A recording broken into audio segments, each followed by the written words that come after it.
Hey guys, I wanted to show you again Homak 72-inch box after I've had about a month of use out of it. Kind of give you an overview of what I like, what I don't like about it, and just let you make up your mind, but just maybe helping guys that since there's not a lot of reviews out there about this, and obviously you can tell that I'm in this all day every day, so I didn't bother cleaning it up for you. So just giving you a heads up. I mean, the slides on these, you got to get a little bit used to them as far as the handle setup here, but I've gotten to where I really enjoy that, and there's a whole lot of it's a good feeling to close a drawer and hear it latch. I'll show you a cool feature to this box here in just a minute when I go to lock it. I've been really happy with the depth of the box. I mean, this is obviously not a super long pry bar, but decent length pry bars. Got plenty of room for these hammers, and you know, plenty of room still to go, even if we wanted a bigger hammer in here.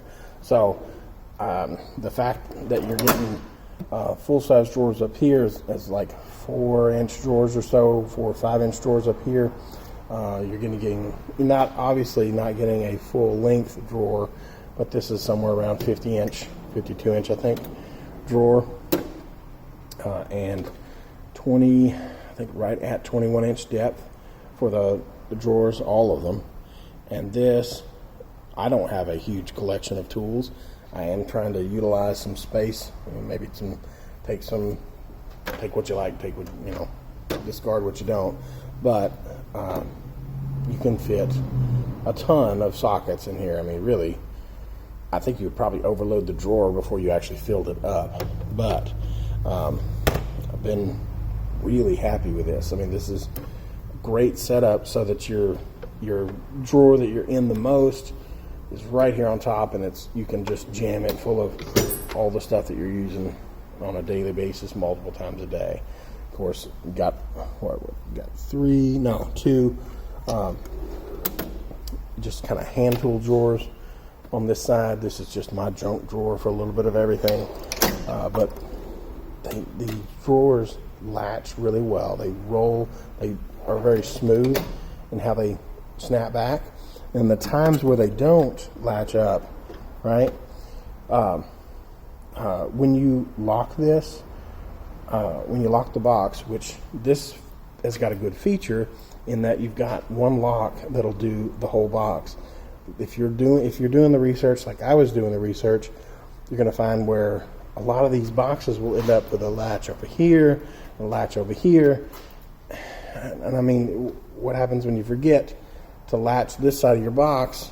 Well, now all of these tools are totally open to whoever wants them at that point. And hey, some guys are going to work in a crappy shop where that's going to be a problem, and some people are going to work out of their house, and that will never be a problem. So just, you know, knowing that, you can make your decision based off of that. So I thought this was kind of a cool feature because it's never worked out this way on any of the other boxes that I've had. And I thought these were a little chintzy. I've had Coke machines and stuff in the past where, you know, these circular locks, and from what I understand, they're not really hard if you're into locksmith or lock picking. Not terribly hard to pick, but of course, anybody with a pry bar can rip into pretty much any toolbox. I'm going to lock this up. Okay, of course, that's locked. Oh crap! Forgot that was open, right? Well, the way this is set up, now I can, if I forgot a couple drawers that were open, latch it, and then I'm back in business. I don't have to undo and then redo. So I thought that was kind of a cool feature. I do like the locking mechanism on this because this definitely has a great feel to it. No binding, no issues there. Of course, it's new, but there's no extra weight. You don't feel like a whole lot of extra weight that you're lifting. The old Craftsman box that I had, it latched when it wanted to. And that was part of the reason that it had to go. I couldn't really know whether or not today was going to be a good day for whether or not it was going to secure my tools. I started out here with pliers, still trying to kind of figure out what I want to do with this drawer. I wanted my most used hand tools up in the top. I still like the size of these drawers. They're excellent. You could go around there with pliers. I'll show you though, the plier drawer I ended up using was this one over here because it was just deep and I could fit huge pliers in there with large handles and no problems.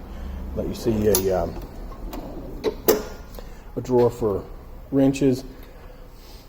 If I was really just stacking them in here, I could probably fit at least, I would think, another set of wrenches in here. And if I was going all the way to the back, I could end up with quite a few wrenches in here. I'm sure different configurations I could get more or less. But just to give you an idea, that's what, 1, 2, 3, 4 sets of wrenches in here and other stuff in the middle. So, you know, if you're doing an SAE set and a metric set, and you have one of each, and maybe some line wrenches in the middle. So, I've been very pleased with this box. It's certainly sized right. It's priced excellent because I've seen some. I did my research, and these are, for the money, the value is all over them. I mean, 24 inches total depth, 21 inches on each of the drawers as far as front to back. End up with 3 good sized drawers for doing all kinds of, if you've got blow molded cases, if you've got just random big crap like that for all kinds of, you know, stuff that you don't want to have to pack into a drawer. But I've been filling this up with all these blow molded cases. I'll probably end up moving a bunch of this stuff so I can get more stuff in here. But it's been really good for that. And of course, then I kind of like the fact that they're different large drawers on the bottom, because then I can separate and have this be all my drilling stuff, and then this is all my pulling stuff and automotive and all that kind of stuff there. This is all of my larger stuff. So you can really separate stuff out. Before I let you go, this is my plier drawer. This is 2 of the sets that are on Amazon for plier racks. Something around $10 a piece. No. Something around $14 a piece or so. It's around $30, $20, $30 worth of stuff here. Hold on a second.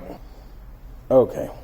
People think they can call us after we're closed, and that's not going to happen. Anyway, I don't know how many pliers have I got in here. Probably somewhere around 20, and a little bit of room over here on this side. So, I mean, you could put another set of these on this side, but you're not going to get much in there. So, you can probably fit around 20 to 30 pliers in this size drawer. That's a lot of pliers. So, I mean, depending on what you're working with here, I think this is, when you put your hands on this box versus putting your hands on a one from Harbor Freight, they're just not the same. They're not the same. I remarked in my last video, this is kind of chintzy on this stuff here. I wasn't a huge fan of this as far as the stainless steel. It's holding up great. I mean, it just shows all kinds of marks. I mean, because I'm not cleaning up every day. This thing doesn't get cleaned up every day, so it's going to show some marking. But you really could smack on this thing, and it's not showing any wear and tear. Obviously, you can't take a sledge to it, but I mean, I'm not babying it, and it's doing pretty good. I ended up putting a row from Harbor Freight of all of my chargers and stuff. Put my magnetic stuff there, and I've been really happy with that. That lets me charge when I want to. When I don't want to, the cord goes over the back. Guys, I just think this, for your money, is definitely worth it. Go check them out. You're going to have to pester them. It's a little bit difficult, but I think it's worth the money. Hope you enjoyed.